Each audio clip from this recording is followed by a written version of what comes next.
Right, so let me get the flight plan out here because I want to involve you guys. That way you can have well, even think about what you would have done on that day.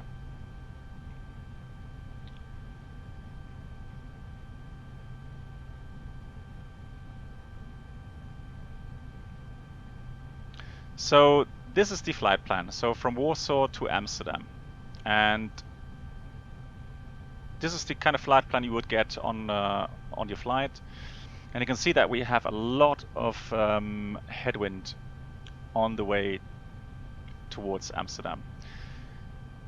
Nevertheless, the real interesting thing is the actual weather being reported in Amsterdam. What time did you request the historical weather? From the 23rd of February at 1300 UTC. Frozen Malibu, hi, welcome. So you can see from the actual report 230, 34, gusting 48. And also low pressure and light rain. Now for the forecast, it says becoming from 12 to 1400 UTC, 35 gusts 50. This, for runway 18, for example, will get to the maximum crosswind limit. So not too nice. And also even later on, 1600 to 1800, you have to expect 55 knots. Now this is the actual TAF taken from the historical TAF website. So these were the conditions at the airport, and these were the conditions forecasted on that day. Hostlink, hi, welcome. So what I would like to ask you guys, so we have standard alternates, for example, Rotterdam. That's the first alternate, it's close by. And so Rotterdam has 230, 29, gust 42. Let me just check Rotterdam for the runway direction.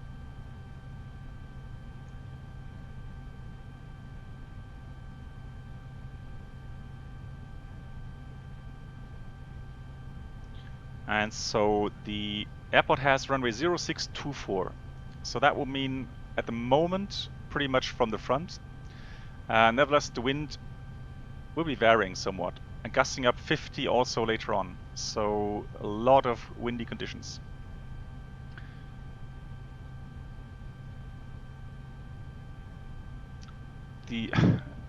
Oh yeah. It was written so small for me, so I can't really say that. Alright, so thank you for that, Frozen Malibu. It's better now.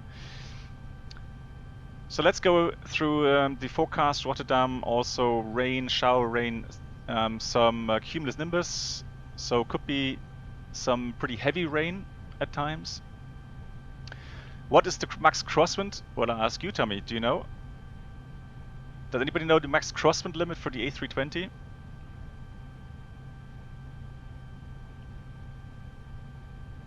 Yeah, Nick, yeah. Now, there is a max headwind component, however, it's only for automatic flight. It's not for manual flight.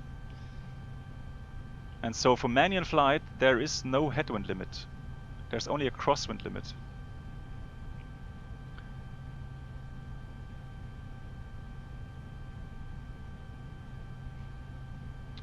Yeah, Brenold, 38 knots, that's correct.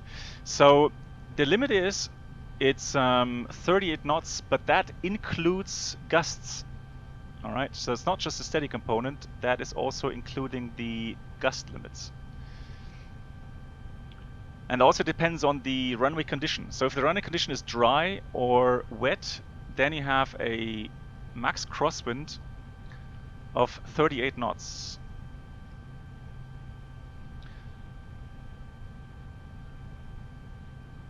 And 10 knot tailwind component, that's also correct, yeah.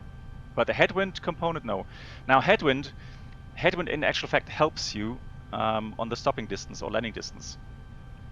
So that's why there's no headwind limit for takeoff and landing, unless you're doing automatic approach. And that way, it's now for the automatic approaches, it depends on the aircraft type. Sometimes you have 30 knots headwind for the automatic approach. Sometimes you have 25 knots. It depends on the aircraft and on the rating.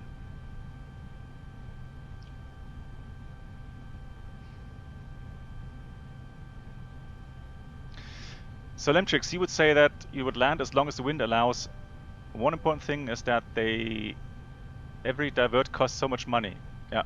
So I would land as long as possible if the limit is 38 and the wind is, yeah. So Lemtrix, yeah, that's what is expected from the pilots, right? However, what I'm going to demonstrate here, what I'm going to talk to you about is, it's not that black and white. Wind conditions can vary so much. They can even vary within 5 minutes. So you have one aircraft landing in conditions which are perfectly manageable, and just 5 minutes later there could be wind conditions with downdrafts that really make a landing impossible. So you're following a plane which has landed safely and hasn't reported any major wind shears or so, and then you think it's safe to land, and then suddenly you get a wind shear. So like I said, it's not black and white all the time.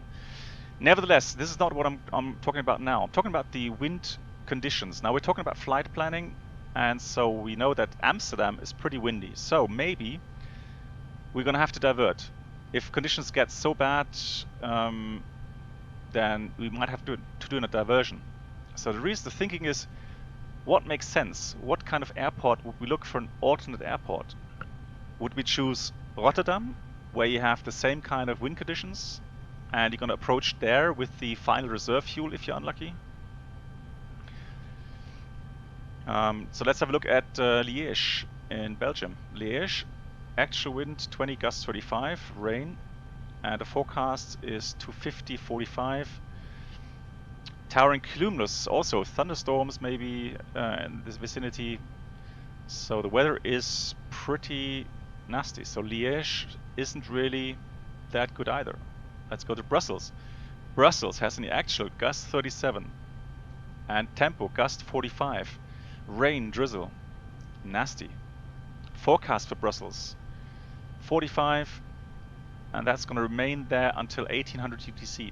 So also with rain showers, could be some very challenging conditions. And so Düsseldorf has presently 20 knots wind, and the forecast 30 knots, 45 knots.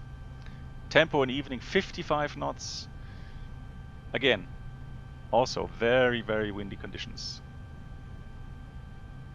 Cologne, same kind of deal. So guys, which alternate airport are we going to choose? We are going to end up in Mallorca. Yeah, so if we can afford the fuel, if we can take on that much fuel, then we'll see. Bahaso, land on runway 24 in Amsterdam maybe. Yeah, but that's at the moment not for us to decide. At the moment we're just doing the planning. Now, since conditions vary, we're going to have to see which runway we actually are going to take later on. Autopilot. Lumi, thank you for the follow. Autopilot. What about Hamburg? Now, Hamburg has the still same kind of conditions.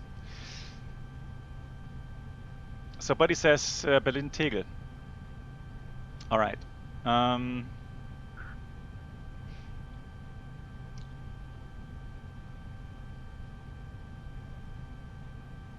So let's see. Now, according to this flight plan here, it says underload 1160 kilograms, meaning that you have a lot of payload in this flight plan, at least 105 passengers, cargo, and so you can only take probably 800 kilograms extra fuel, maybe 1 ton of extra fuel. Canadine, hi. Open Climb, good evening, welcome. Autopilot. Alright, so Autopilot. Canadine, thank you for the follow. So you can see you're already in a pickle when doing the flight planning. The alternate airports are all pretty marginal. And also you can't really take on that much extra fuel. So the first option that you have is maybe Autopilot. leave some cargo behind. Autopilot. So Friedrich, welcome. Hello, thank you for the follow. So I mean, obviously the passengers you're going to have to take on their luggage. However, you might still have some cargo which you can leave behind. Turkish captain, welcome. And Sverkun, hi, welcome. Yeah, so from all the alternate airports we actually have the weather from at the moment, the best airport available at the moment is Brussels. However, for the planning itself, you can see from the flight plan, you actually get some information for the alternate airports. Let me just see, that was here. So you can see that Brussels means an increase of 544 kilograms of alternate fuel, Düsseldorf 655, and Liège is the most fuel consuming alternate at a difference of 750 kilograms.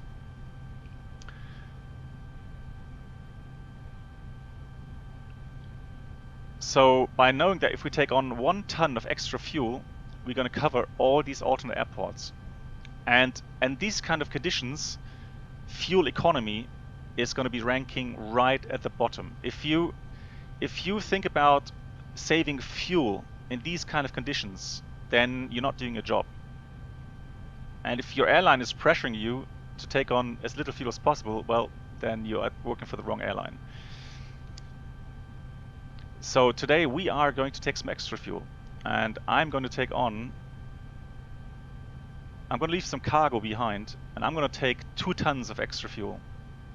And that covers not only Düsseldorf and Liège, it's also going to cover probably Frankfurt and maybe even some further airports towards the southeast. So yeah, this is the day to take on lots of extra fuel and leave some cargo behind.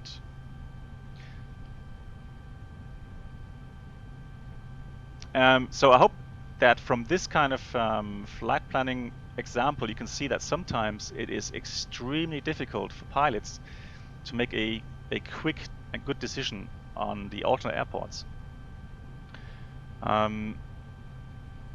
Imagine that you're on the ground now, and everybody wants to get on away on time, and everybody's waiting for you to make a decision to fuel the aircraft.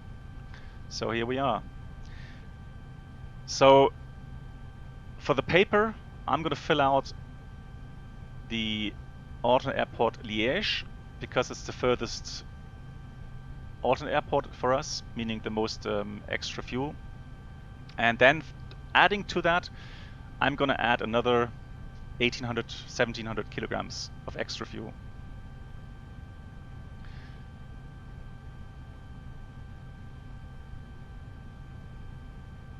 Well, cargo can be delivered with another flight. I mean, usually you have 2 or 3 flights a day to a big airport like Amsterdam. So let's take the someone else take the cargo who has the capability.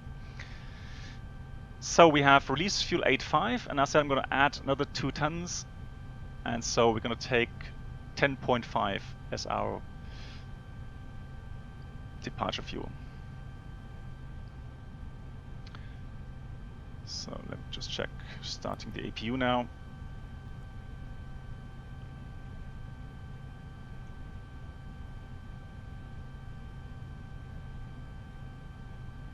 Oh, another typo? Oh my god.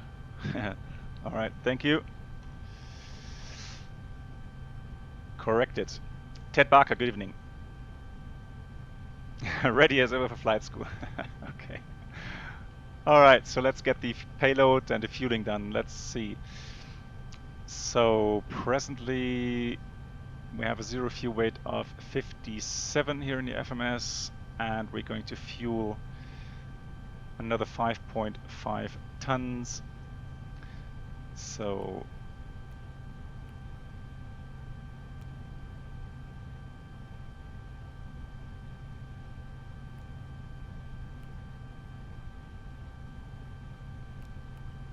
let's see how this one goes. 4.6 in the main left, another 4.6 in the main right. Yeah, and there we have the 10.5 tons. So now the payload is 67.6 tons, and we have a max takeoff weight of, well, it says 77 tons. That sounds a bit much to me. Now we're going to burn 4.6 tons, so we will be round about 63 tons And the max landing weight is 64.5 tons, so no problem there. Right, so we said 1.4 tons for the alternate. I'm going to put that in here. Alternate time and fuel. Now for the headwinds, this is a new feature with the last update. We can actually insert the wind data. So we go to data, second page, active flight plan and the winds. So for the climb wind, I'm going to have a look on the flight plan. I'm going to pick out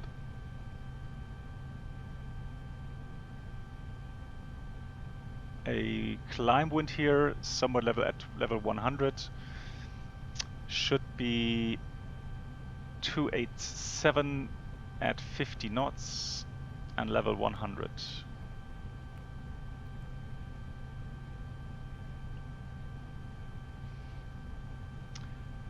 Then we go to the next phase and it says cruise wind. We can at least insert an average cruise wind here. And so we again look at the flight plan, have a look for the average wind, which should be around 250 at 80. So 250.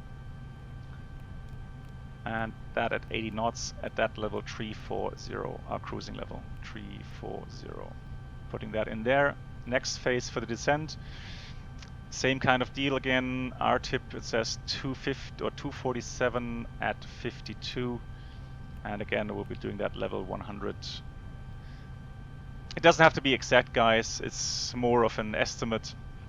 However, the flight plan now will calculate a lot better with the. So for departure, we're going to just set Oscar Kilo Charlie as the VOR here. Oscar Kilo Charlie.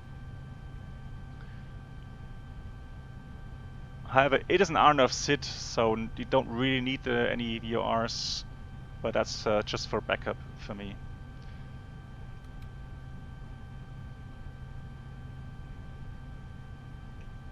Nemtrix, no, I have not planned a gear failure. UK Flybo, hi, welcome. Okay, Brandon has no problem entering routing, okay, nice. Right, so it's already inserted for me. Runway 29 now for departure, and for the performance, I'm just going to use standard values here. I'm not going to bother with Top Cat today. Might as well get airborne as soon as we can. And the trim, it's 26.2. So on my checklist I have 26.2 equals about 0.5 up, 0.5 on the trim. Engine out acceleration will be 1900 feet. Thrust reduction will set, hang on, what was the QNH? QNH 997. So I'm gonna set 1500, that is NADP 2 departure route. So 1500 and 1500. Thrust reduction, engine out acceleration, normal acceleration. Alright, so let me just give you a quick idea of the departure route which we're gonna fly.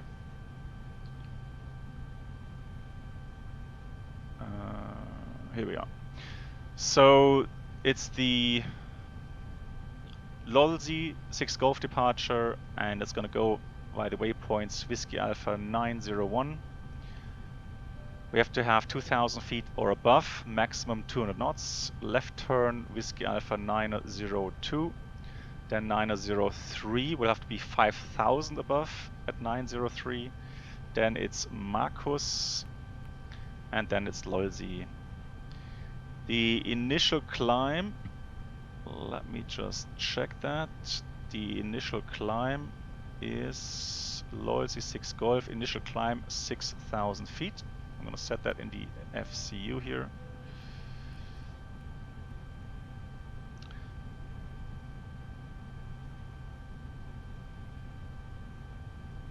So 6000 feet initial climb, and that's it. So we'll go switch back the monitor on. Taxi out. Black box. Any logical reason why often the press of takeoff config only works at the second press? No, I have no idea. It's probably, you know, a little bit buggy here, but that's just the way it is. Right, I'm gonna get rid of the ground power. So the APU is taking over. APU bleed is on. Just having a look at the panel. So we got a clearance. Loyalty 6 Golf as expected. Beacon is now on. And the squawk should be 5522. And that's on. So looking good, ready for the checklist. So before start checklist, cockpit preparations have been completed. Signs are on auto. Fuel quantity, 10,540 kilograms. Altimeters, 997, and we have 380 feet. How is my VAS? I'll be telling in a second. So below the line, the windows doors are closed. Beacon is on. Thrust levers are idle. That is always a good cue to have a look if I got all the buttons correctly. Alright, so thrust levers idle. Park brake is on.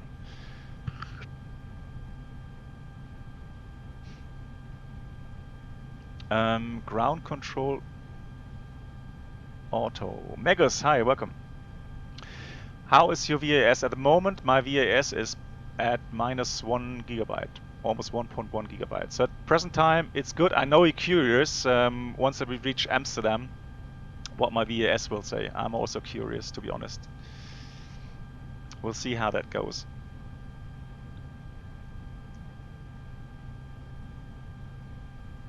Right, I'm gonna close PFPX. Right, ready for pushback. Let me just check.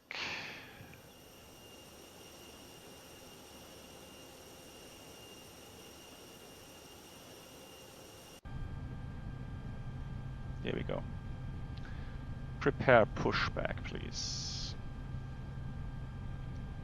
And we're gonna have the nose right, tail left.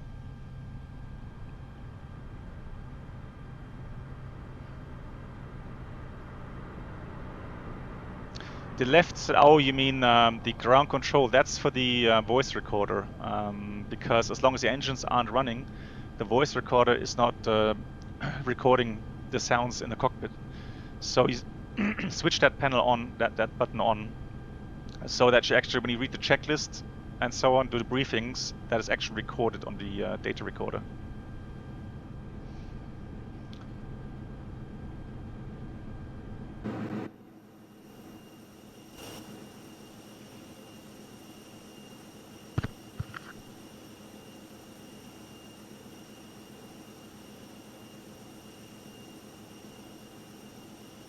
Yeah, nix, my pleasure.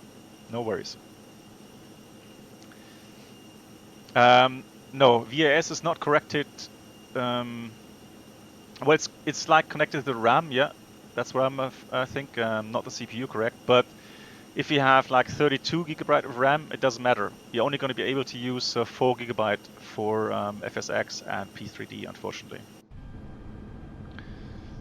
Alright, so still haven't managed to get the sound sorted out. Probably gonna have to reinstall GSX for that. Brakes released. Ready for engine start. We have the pressure, so engine 2 start.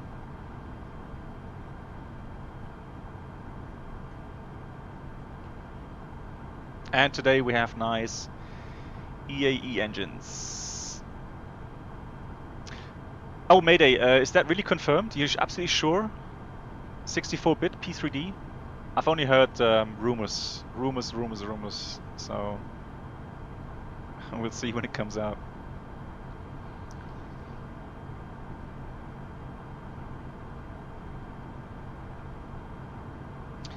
Right, we have fuel flow, EGT is rising.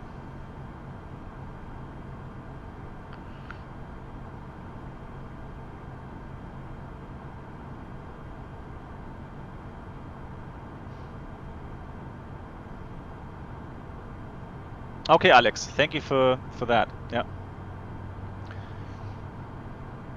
So it's a virtual kind of address space, yeah. But nevertheless, 4 GB is the maximum you're gonna get out of it, so.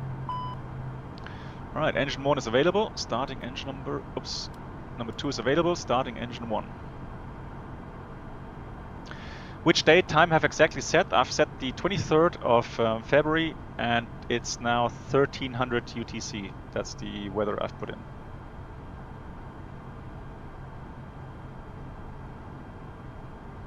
Oh, the developers have leaked the SDK for it. Okay, nice. Sound mixer. Oh, okay.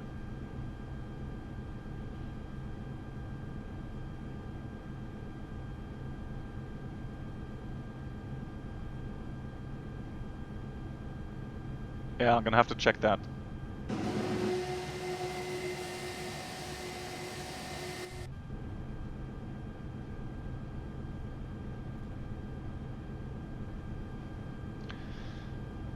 So, engine 2 is starting nicely, and 2 EGT looking good.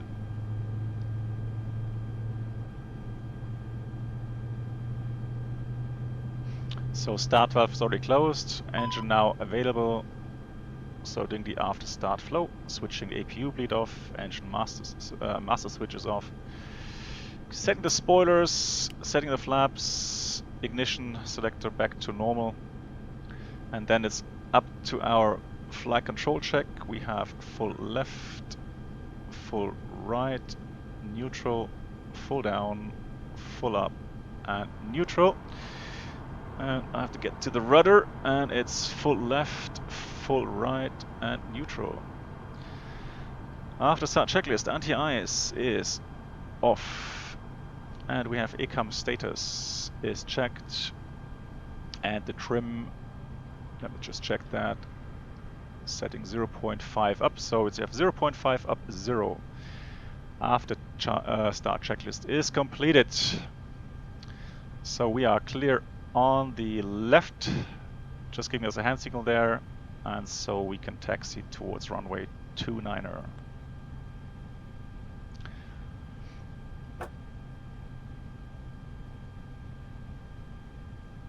So here's our position at the present time. And we're going to taxi down Mike 1 to Echo 1, and then Echo 3, runway 29 holding point. I have cost index 15. No, I'm not doing on VATSIM.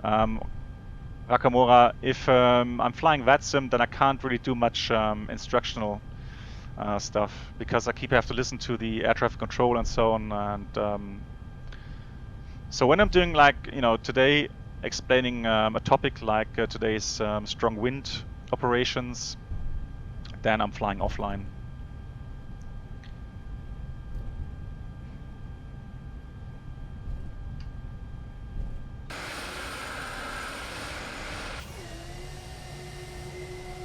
So doing a brake check now. Yeah, brakes are working.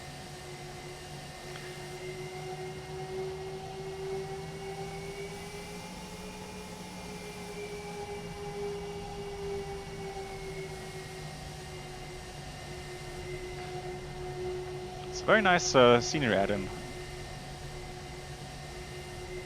Looks very nice. Yeah, that's what I'm worried about. Once switching to P3D 64-bit, geez, I mean, if you have to get all the aircraft add-ons again and so on.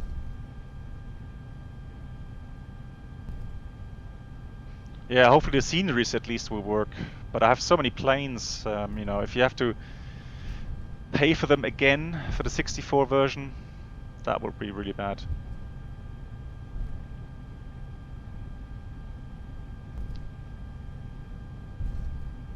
Yeah, exactly, Delta Yankee. Everybody wants to make their money.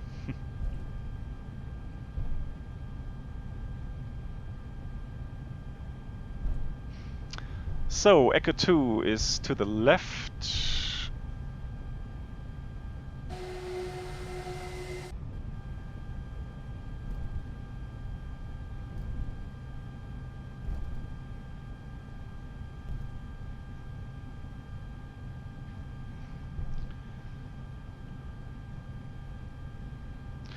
So let's prepare for takeoff, setting the auto brake to max. Takeoff config test. For me it worked for the first time, Brenold, pressing it just once. Also switching on the TCAS already, T-A-R-A.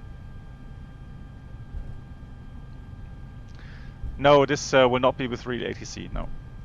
Like I said, I want to do some, you know, talking about strong wind procedures and so on. And so I'm going to involve you guys in the decision-making process.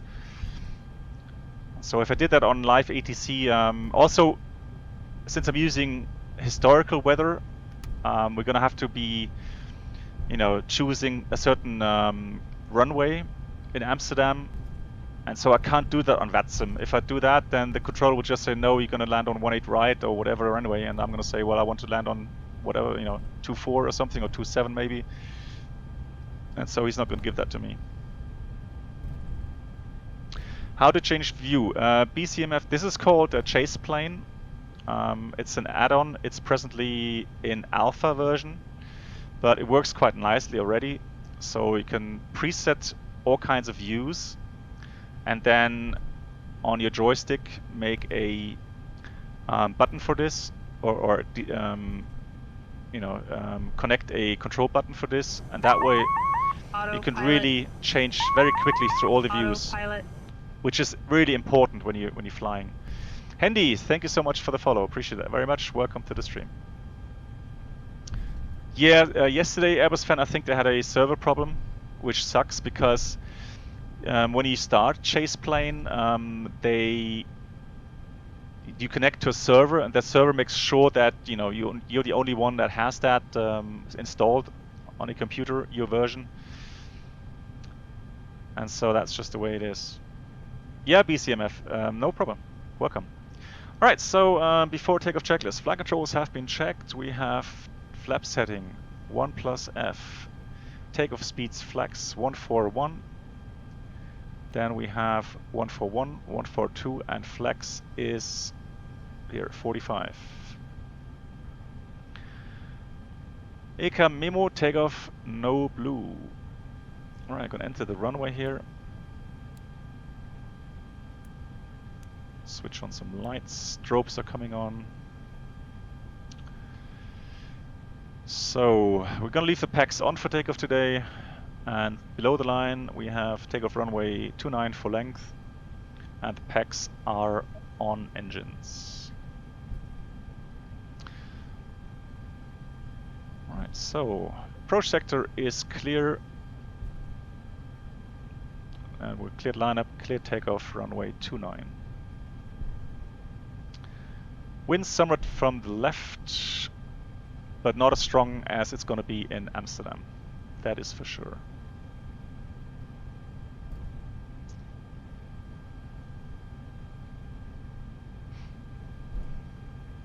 Right, let's just check the engine instruments one last time. EGG looking good, N2, N1, EPR all looking good.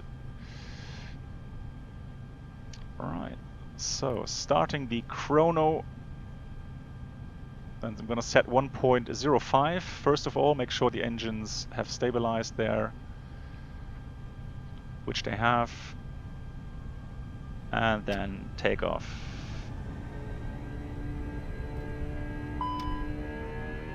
Manflex 45 SAS, and we have auto thrust blue.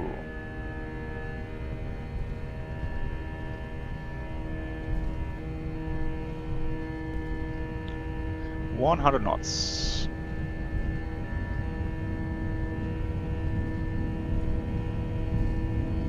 V1. Rotate.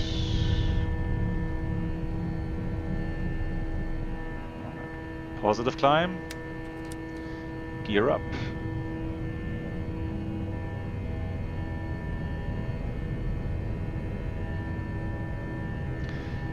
So the first restriction here at 2,000 feet, that is pretty close by, and we have to make sure that we keep that. So I'm going to trade a little bit of energy here.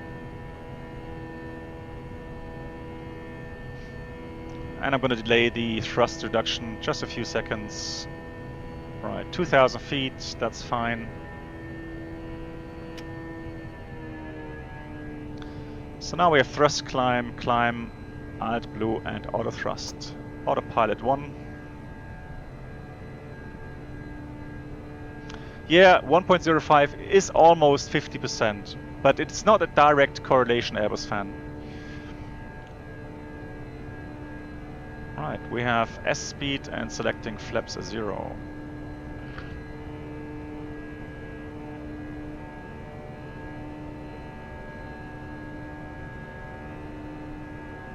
So we're on our way to Amsterdam. Let's see what will happen. Bruno, good evening, welcome. And Rob, hi, welcome. Yeah, the engine sound is nice, right? Beautiful.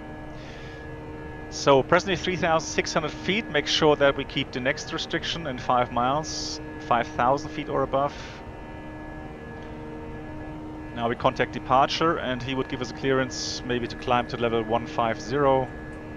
We'll do that.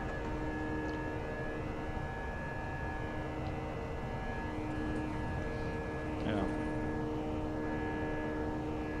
Now I have increased the sensitivity settings for turbulence. So sometimes, don't worry, the autopilot might actually disconnect. But that's an FSLabs thing with Aktive Sky. So we just have to be aware of that. The ding sound just after liftoff.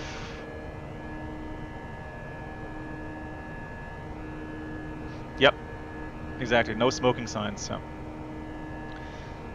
Usually the aircraft nowadays have a hot wire for no smoking. So literally it will always say no smoking on the display. Right, transition, setting standard. Yeah, if they're on auto and the aircraft isn't modified, we're gonna have to switch on the engine ITIs because we have a TAT of less than 10 degrees plus and we're flying through clouds at the moment. So there's icing possible. Yeah, Alex, could be. It could well be that they are replacing that with other signs. When calculating crosswind component, how do you account for gust factor? Well, the thing is, it depends on your airline SOPs. So usually you would actually, well, in fact it makes sense to actually include the gust factors for that.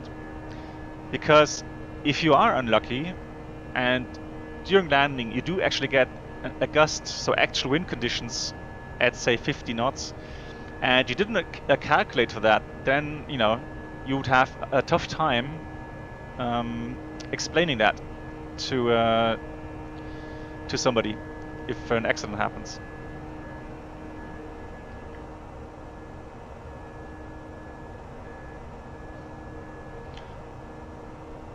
So at the moment I'm not expecting any echoes because the weather report for Warsaw didn't show any big cumulus nimbus or something, so that's why I didn't switch on the weather radar. However, later on for Amsterdam we're gonna have to switch on the weather radar. Please remind me if I forget. Now, somebody asking or saying that the weather radar is not working on this model. Let me do a manual scan here, and what that does is I can now tilt the radar myself. And so let me just tilt towards the ground, and that way we should be getting ground echoes. Let me just increase the range a little bit here.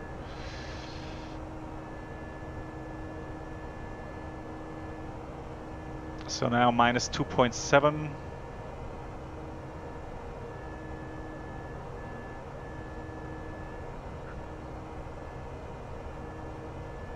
Oh, it doesn't, okay. It doesn't simulate ground returns. Aktive Sky, okay. I'm pretty sure that the weather radar system works, so we'll check it later on in Amsterdam.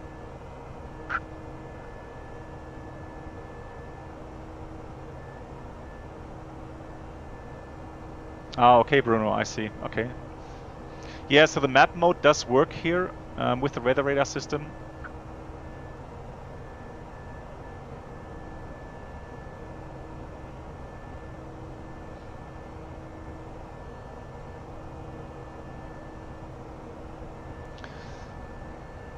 Oh yeah, so I'm getting like different viewers saying different kind of stuff. So yeah, so now the ground clutter suppression is switched off, and so now we actually do get ground radar echoes. So it is working, and I'm sure that the normal weather radar system is working as well. Yeah, that's ground clutter suppression. Suppression. So if you switch that on, it'll suppress the ground echoes. That's the system here.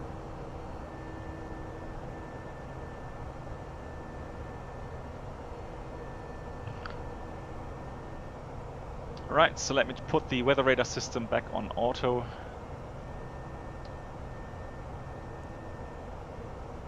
And that way the weather radar does its own tilt. You don't have to worry about that.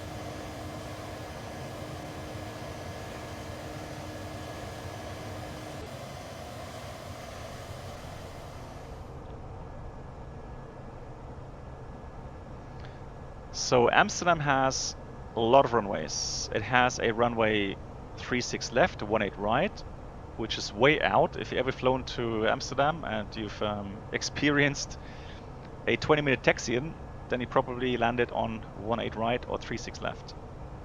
Well, you won't use 36 left, but you use 18 right at least for landing. Then you have 18 center, 36 center, and you have 18 left, 36 right. Now today the wind is from, we said 230 and gusting up 42 with a forecast of gusting up over 50 knots, 50 knots. And on that day, they actually did have over 50 knots of wind. So for runway 18, you'll be very, very close to your crosswind limit. But now you're going to say, hey, we have runway 27, we have runway 24, and we have runway 22. So there are runways which make more sense to land on with that kind of wind. Now, 24 would most certainly be used for takeoff on that day. On a day like this, wind from 230, gusting 50 maybe, then 24 would definitely be departure. So air traffic control will try to get as many aircraft departing out of runway 24, and that leaves runway 27 and runway 22 for landing.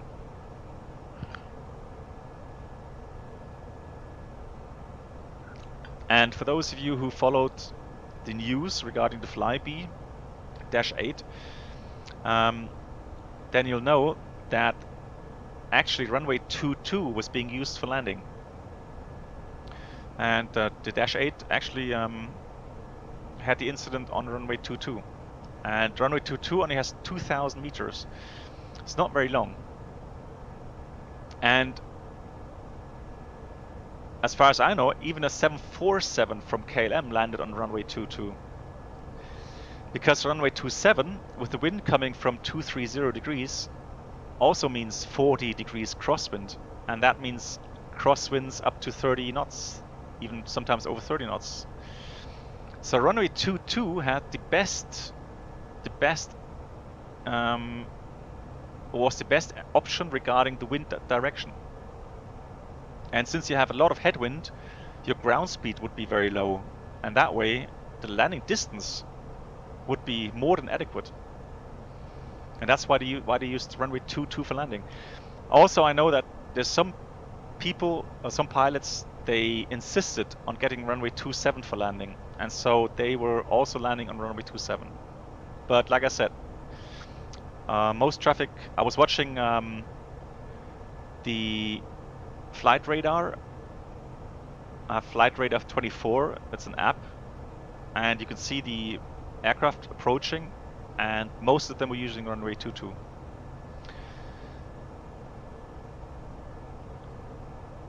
Um, 22 to 4, a huge difference. Runway lengthwise, yes. 24 has 3,480 meters, and runway 27 has also 3,450 meters.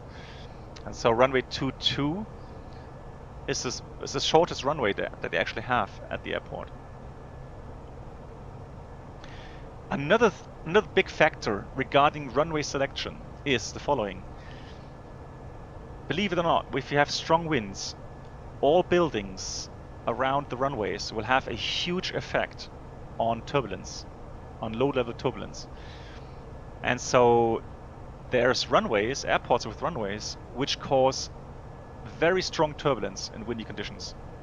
Another reason to maybe select a shorter runway. And runway 22, for example, I'm pretty sure that there isn't many big buildings around here, but I could be wrong. That way, the turbulence being caused in the approach would be a lot less. Runway 27, for example, if the wind is coming from 230 degrees, you have all the terminal buildings, which cause a lot of lee wave turbulence. So another factor that you have to take into consideration.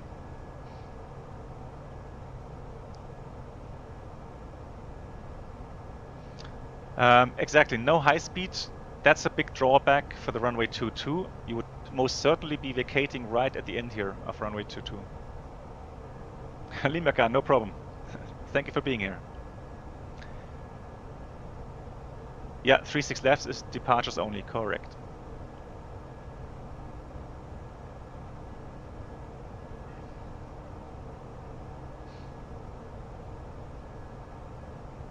Yep, exactly. Runway 24 is used for departures most of the time only. So there's a lot of hangars south of runway 22, so around here somewhere. Alright, but if the wind is coming from here, it's not going to be over the hangars. So I would say runway from 230, which would be here, from a little bit from the right, that should be pretty smooth regarding leeways. Turkish captain, yep, I'm using historical weather from the 23rd, so I can show you again from the Aktive Sky Weather being inserted at the moment is 230, 31, gust 42.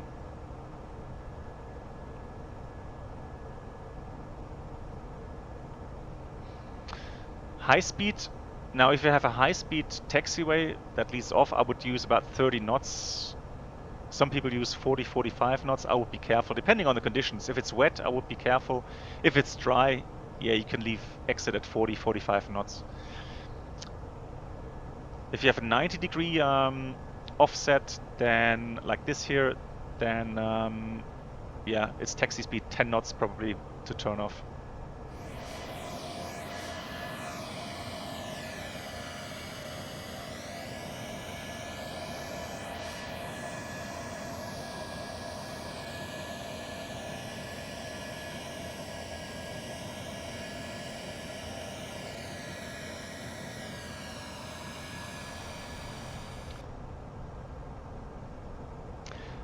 Alright, so we're listening to the ATIS, or we're just getting the ATIS for the first time, and as expected, runway 22 is for arrival presently. Runway 22 and 24 departures. All other runways are not being used at the present time. So we're going to change that to runway 22.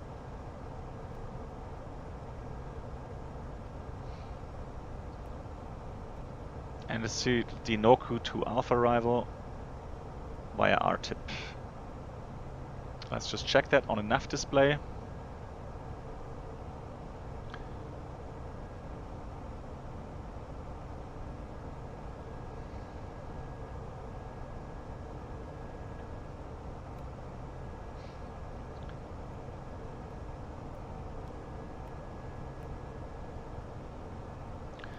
Yeah, so via Noku, Sonza, Robus, Osco, RTIP.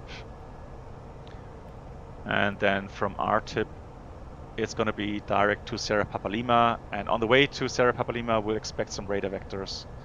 Or even some holding beforehand, we'll have to see.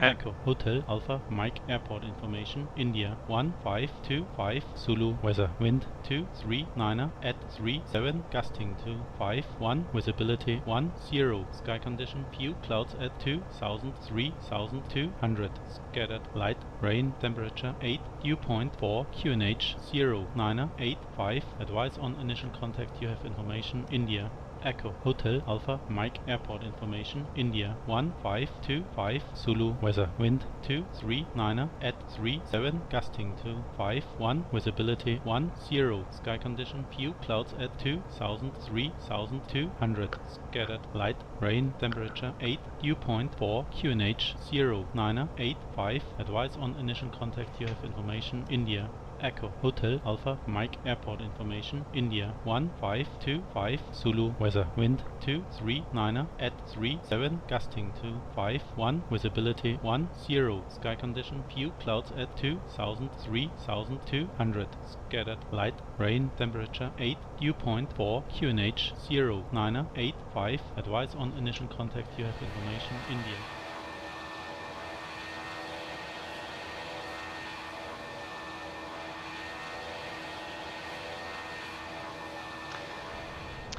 Right, so how far away are we now? Okay, so the weather said the latest ATIS was 239 degrees, 37, gusting 51. And so like we said, now for runway 18, that is getting out of limits. And so there's no way to accept runway 18 for arrival. So runway 22 or runway 27.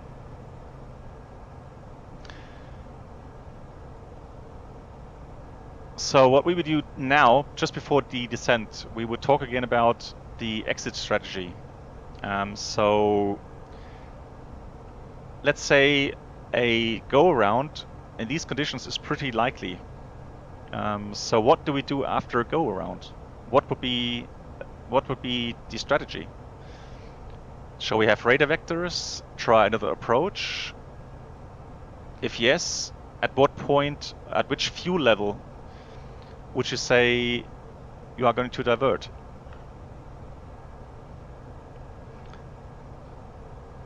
So let me give you a value. So let's say that Düsseldorf is actually, from the wind wise, it's not too bad. So let's say they have like 25-30 knots of wind, pretty much on the runway, so no big crosswinds. And so Düsseldorf is actually pretty good for the alternate. Now we know that Düsseldorf requires, where did it say that? It requires an alternate fuel of roughly 1200 kilograms.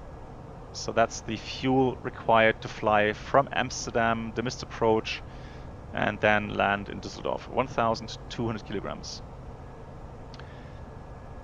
So you're going to have to add the final reserve fuel, and that is half an hour at the alternate. So final reserve, let's round up 1200 kilograms. So 1200 and another 1200, that will be 2.4 on the block fuel. So 2.4 would be the latest that you would need to divert.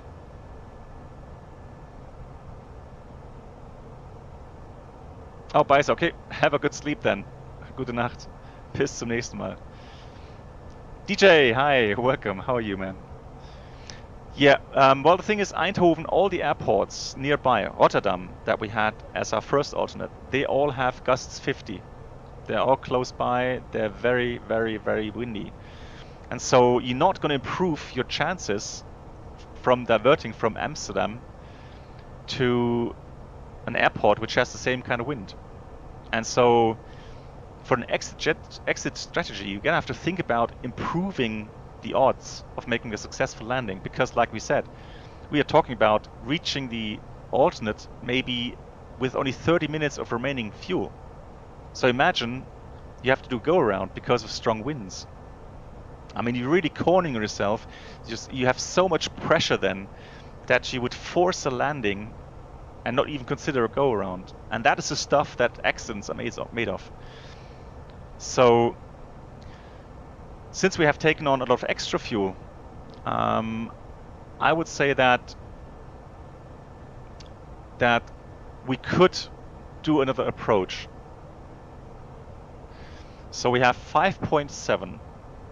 Another approach in these conditions will take at least 1 ton to perform that. And then we would have about 4.7 to 4.5 tons on the second approach. And if the second approach wasn't successful, then I would divert. I would divert to Düsseldorf. And that would be the exit strategy. Now, by briefing this, you're taking yourself the pressure of having to make a decision once you're below, near the airport, and you're so full with all the turbulence and the wind gusts and so on that it's hard with all that workload to make a proper decision at that point. So this is why you need to pre-plan your strategy and make sure that you look at the fuel state, look at the possibilities of the alternate airports and so on. So strategy for today, we'll do a second approach, and then after the second approach, if it isn't successful, then we'll divert to Düsseldorf. Right, so we are coming up to the descent profile and Norku arrival. Let me just check if there's any restrictions here.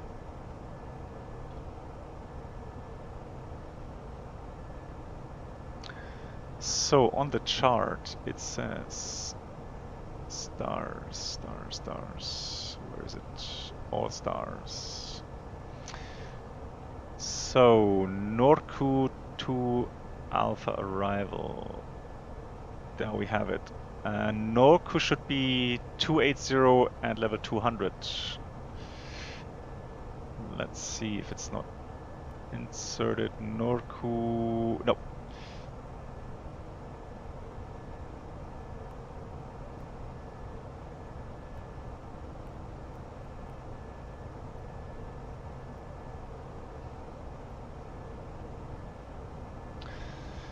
So I've inserted that manually, and hang on, did I say 28,000 now? Yeah, I think so. So the first restriction we have to fly up or obey to is 28,000 or level 280 at Norku. So we're gonna get the clearance descent 240 according to the standard arrival. Oh, and somebody asked me what happens. We're below the calculated profile at the moment, so I'm gonna start and press the manage descent function, and so the autopilot should actually descend at about 1,000 feet a minute until it gets to the proper profile. But it looks to me like, according to the circle, yeah, we're getting below the calculated profile, so it should maintain 1,000 feet rate of descent until we reach the profile, and then it should be doing a idle power descent. One more time, guys. Chart coming up. Careful. So ILS 22 will start out of 3,000 feet, and descent point is Echo Hotel 650, 221 inbound course, which is correct. The frequency is already pre-selected, and then final is Autopilot. 1310 at 14 E. Autopilot. 3 Black Cats Music. Welcome to the channel. Thank you for the follow.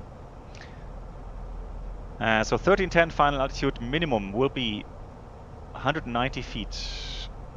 We'll enter that into the FMS. We can actually set everything already 985. We're gonna update the ATIS in a second. 8 degrees, and the wind should be 239. And here we're not going to insert the gust factors. We're only going to insert the steady wind, so 37 knots.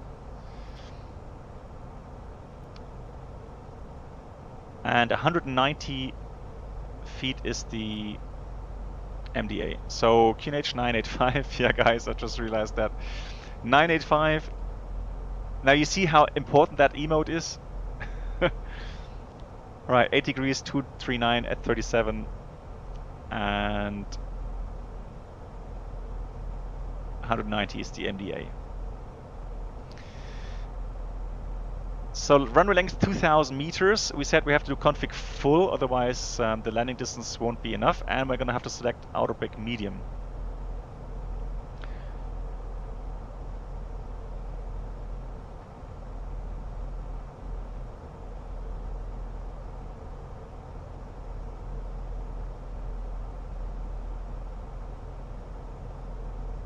Yeah, so Norku 280 or below. So the autopilot is actually managing that quite nicely, and we have the next restriction at RTIP, and it says, what does it actually say? It says 10,000, between 10,000 or level 100 and 7,000.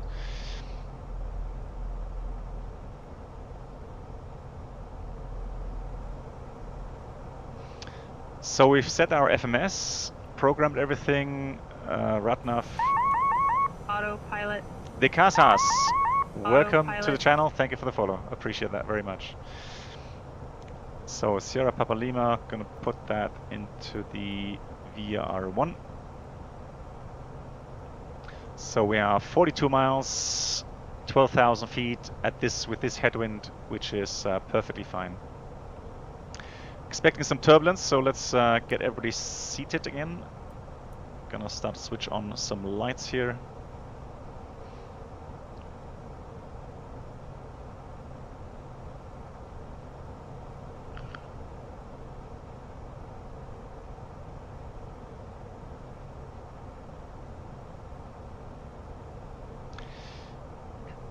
So let's check the fuel on board once more. It says 5.6 for the arrival. We'll see how that goes. Right, so after our trip, we're going to continue towards Sierra Papa Lima.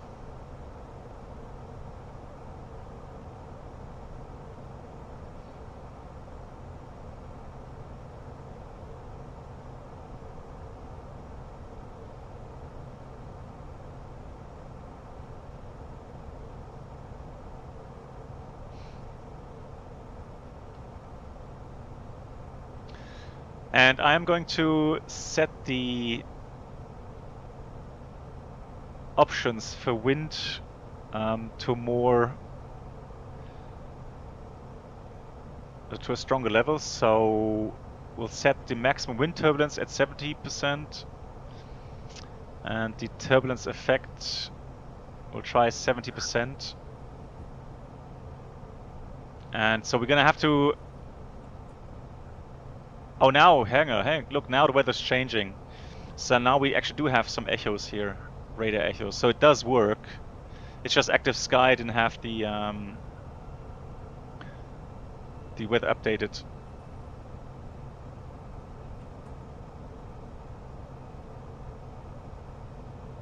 So I'm putting wind shear to 50%, wind turbulence 70%, and surface wind 100%.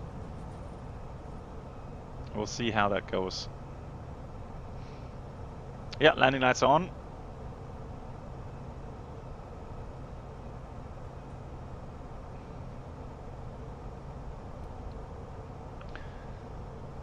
Right, so air traffic control will now give us a heading of 300. Radar vectors for the final. So now we'll want to do a extended center line on the nav display. And we did say that the descent point was at Echo Hotel 650. So we're gonna have to direct to 650, and then we'll do the opposite radial to the inbound course. So 221 is inbound, so opposite will be 041. Insert that in radial in. Insert, then we have the extended center line from the ILS, and then you have to pull the heading knob again, otherwise you have nav armed and the aircraft, the FMS, will calculate a intercept course, which you don't want. You can't find the charts for the runway 22. They should be, if you're using Navigraph, they should be on the prompt localizer 18 right, ILS or localizer 22. So you should have that.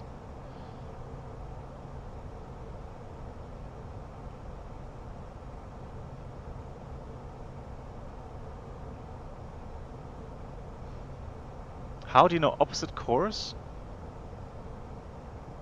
Well, you know the inbound course 2 to 1. Just subtract 180, then you get the opposite. So now we know our position in regard to the final approach track. So about 90-degree intercept angle here.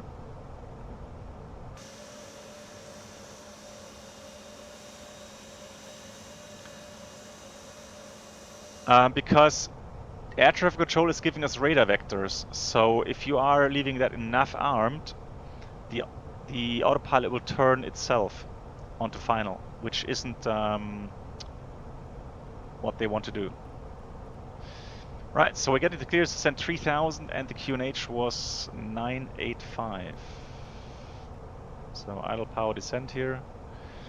We are 25 miles, so we're okay with the glide path.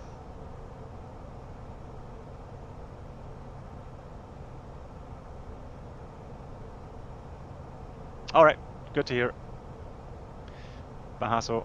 Right, so now it says heading 260 and intercept the localizer for runway 22. So lock is armed, lock star, and we have the Sierra Charlie Hotel identified. So correct localizer. And here comes the turbulence. Now this is going to be a fun approach. Right guys, so I don't know what's going to happen. So maybe I'm going to have to do a go around. And if I have, we said we are going to do one more approach. And if the second approach also fails, then we'll divert to Düsseldorf.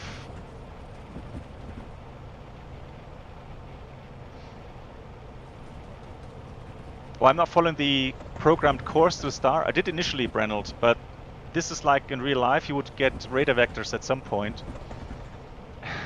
And so, you know, that's just the way it would be in real life. Magus, have fun and good luck. Thank you so much. Interesting to see that at the moment, the autopilot is still staying on. So now this kind of turbulence, yeah, you would expect that in real life as well.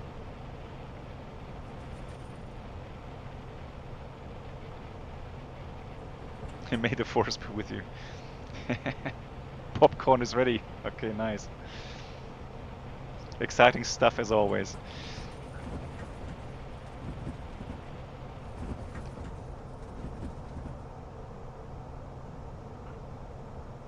Yeah, this should be rough, yeah.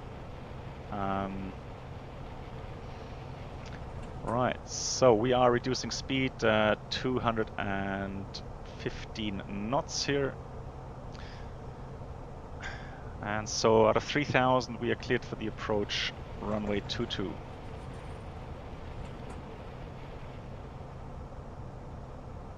Otherwise no big thunderstorms around anywhere, so nothing to worry about there at least.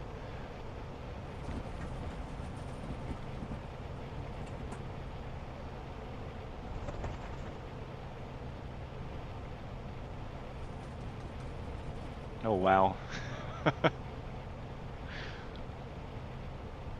Can also imagine the people at the back getting sick now. Alright, so we have still 800 megabytes of VAS left. Present time, no problem. And I have about 20 frames per second at the moment.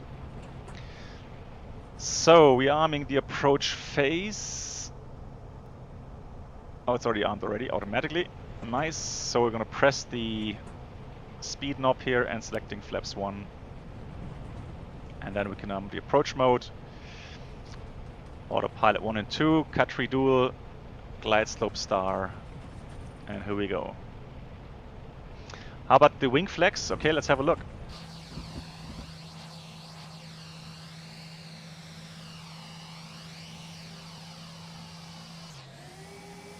Yeah, so a little bit of wing flex even on the FSLabs.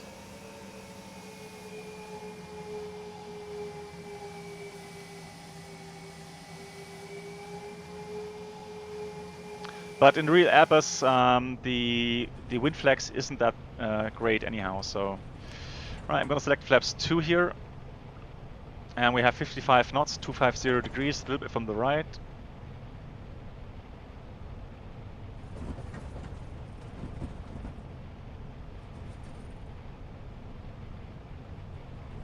Yeah, we did have runway inside, but not anymore. Here we go again. Right. Typical kind of rain shower weather, right? So pretty realistic. For that day, they must have pretty much had the same kind of weather. Should expect a good landing because we're flying with Wizz Air. Well, I'll do my very best. MCK, alright.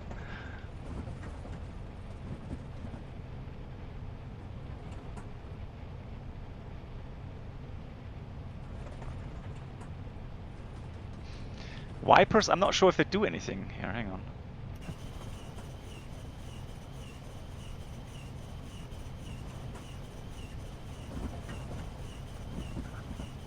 Yeah, so this would be very annoying in real life as well. The windshield wipers. Yeah, for realism, I get it. Alright. Right, what to consider, right? Now, to be honest, with this kind of wind conditions, with the gusts, you would probably be flying manually already. And I'm going to do that now, because the autopilot would tend to overreact. The same goes with the autothrust. The autothrust would, with the big wind variations, would try to overregulate. So I'm also going to do manual thrust.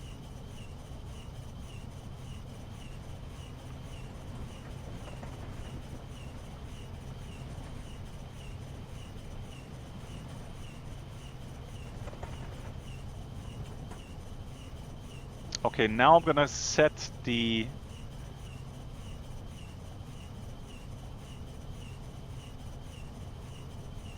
wind shear rate to 70%. 2,500. That's checked. And we'll set the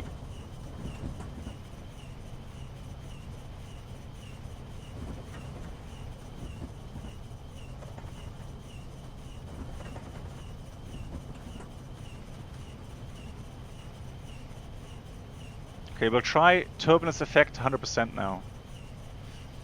So it's now set 100% for the turbulence. We'll see how that goes. Alright, gears coming down. 2,000.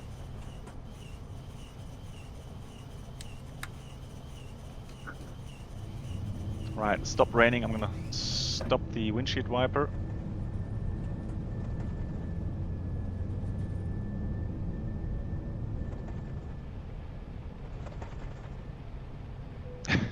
Now it starts to rain again. Alright. Alright, flaps coming 3. And flaps full. Arming the spoilers.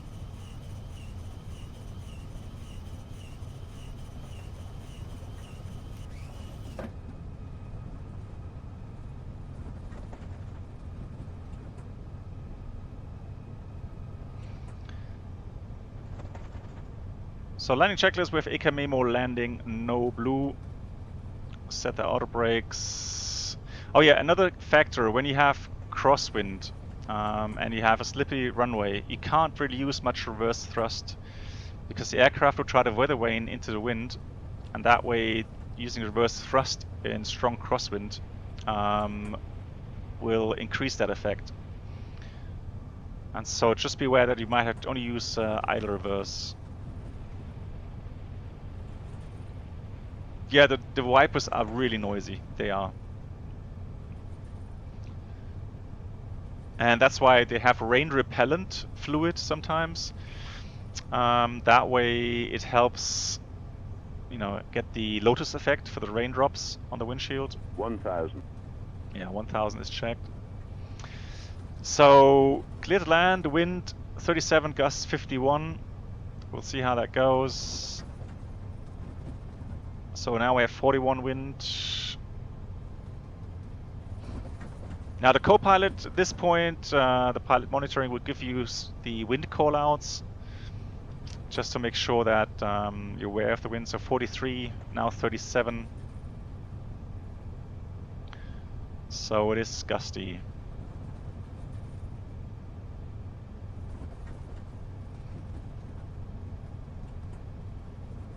Now the speed trends here are a little bit smoothened out. I think in real life the speed would be all over the place at this point.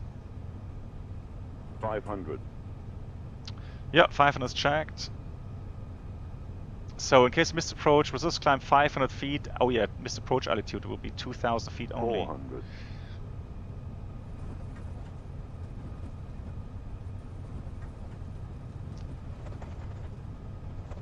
So speed is a little bit high, correcting 38 knots. 100 above. Runways inside. 200. Minimum. Continue. Now I'm not going to follow glide path because it seems to be wrongly programmed. 100 is checked. 50. 40. 30. 20. Retard. 10. 5. Alright, let's get the aircraft down on the ground. Here we go. And reverse thrust. No reverse thrust. Why is that not? Oh, now it's activating. So, outer brake is on. Spoilers I've activated. So, successfully made it. Brace, brace. Now need to brace. Yeah, so pretty bumpy, but manageable. Not too bad. Only thing that's different to the real life is, oh look here, we still have 17 knots indicated on the indicated airspeed, while we have 38 knots ground speed. Crazy. Thank you guys. Very Wizard-like, okay. Guess I'm gonna have to fly with them someday. Right, so right at the end we're gonna have to vacate the runway here. And I was asked about the rudder pedals and the sensitivity settings that I have. I can show you that in a second. So let's get the aircraft cleaned up here. Putting up the flaps, spoilers, and let's get the taxi lights on here. And the strobes off. So cleared across runway 18 left. That should be, yeah, 18 left. Yeah, still alive, yeah, definitely. Yeah, Airbus fan. That's another thing you will realize is that the calculations that you're doing, the legal calculations, they have additions. They have certain buffers, because test pilots have actually demonstrated landing the aircraft in these conditions using, I don't know, five goes. They have 5 tries, and for each try they can use the different kind of, or the best performance that they've managed. And so a real airline pilot is not expected to be able to land the plane just like a test pilot. So you have additions. So for example, you would add 67% to the test pilot demonstrated landing distance. So let's say the test pilot demonstrated he would only use 1,000 meters of runway length. Then you as an airline pilot would have to do this in 1,670 meters. Autopilot. KBs, thank you so much for the follow.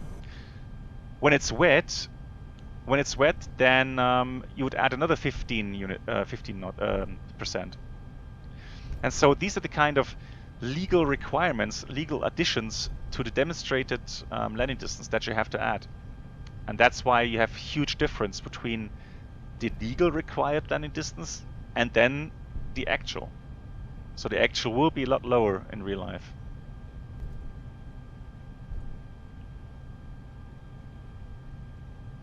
Okay, yep, we have a little bit of time left. Then I can do what you want to see, the backup speed scale system. Yeah, we can do that because I'm interested to seeing whether or not it actually has been repaired, because it wasn't working properly Autopilot. the last time I tried. Autopilot. Beach 17, thank you so much for the follow. And one engine failure, yes, of course. Stop. Up. All right, here we are. Brakes on. Make sure that the lights are out. All right, so let's get the ground power connected.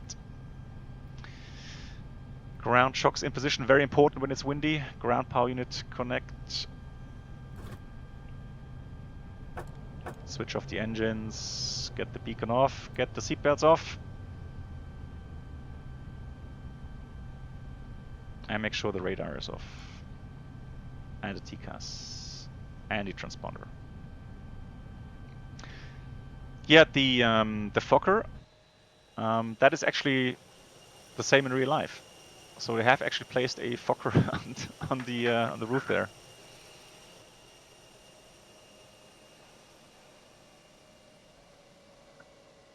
Predictive wind shear is still on. Let's check that. Yes, it is. All right, thank you, Bruno. All right, so the parking checklist. APU bleed is off. Yellow electric pump is off. We have engines off. Seat belts are off. Parking brake, we'll leave that on. With the stormy weather, we'll have the parking brake set. And radar predictive wind shear is off. So parking checklist complete. Right, that was the flight in really stormy, windy conditions. Any questions regarding that?